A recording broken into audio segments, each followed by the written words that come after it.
যে একবার তারা গিয়েছিলেন সুপ্রিম কোর্টে, সেখানে গিয়ে তারা নাকখত দিয়ে এসেছেন যে ৩১শে ডিসেম্বরের মধ্যে সমস্ত স্বচ্ছ নিয়োগ প্রক্রিয়া চালু করবেন। বারে বারে সুপ্রিম কোর্টে যাচ্ছেন, জনগণের পয়সা আছে, ঘুরতে যাচ্ছেন।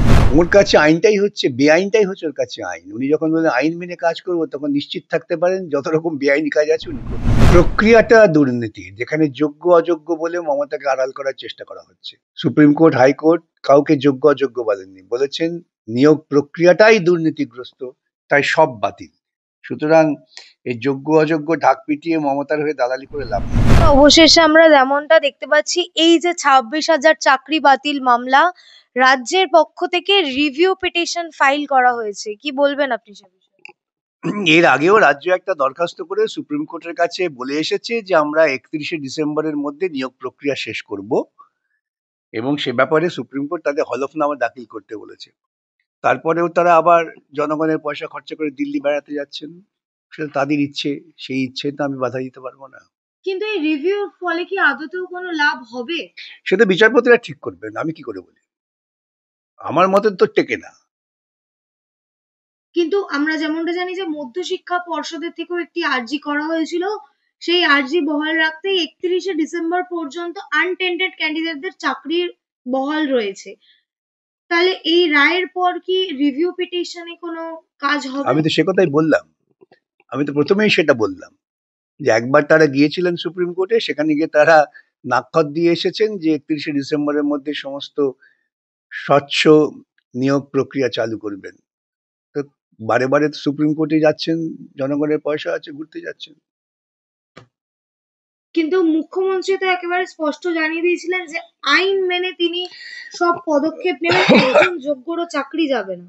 ওর কাছে আইনটাই হচ্ছে, বেআইনটাই হচ্ছে ওর কাছে আইন। উনি যখন বলেন আইন মেনে কাজ করবো, তখন নিশ্চিত থাকতে পারেন যত রকম বেআইনি কাজ আছে উনি করবেন। যোগ্যদের চাকরি যাবে না এবং তার পরবর্তীতে অযোগ্যদের দেখবে, তিনি কিন্তু নেতাজি ইন্ডোর থেকে এই বার্তাই ও দিয়েছিলেন।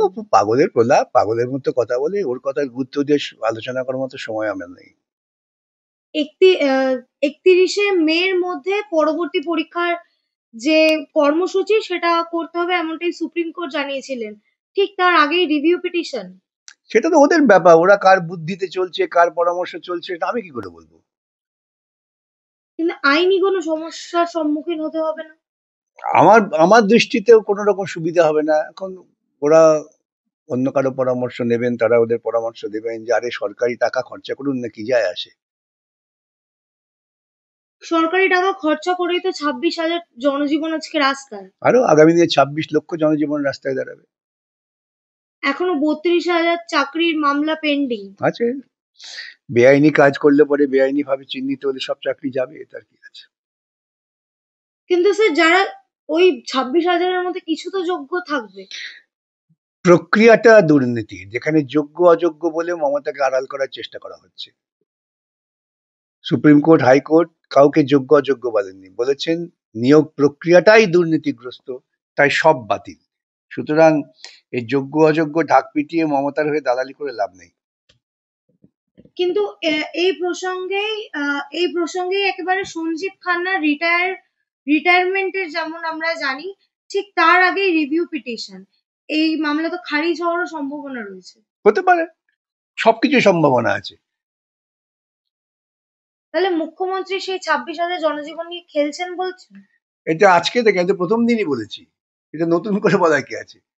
যে মুখ্যমন্ত্রী অপকর্ম করেন, অপকর্ম করে সাধারণ মানুষকে বিপদে ফেলেন, তারপর তাদের আরো জল ঘোলা করে আরো বিপদে ফেলার চেষ্টা করেন। এটাই তো ওর চিরকালের রাজনৈতিক কর্মসূচি।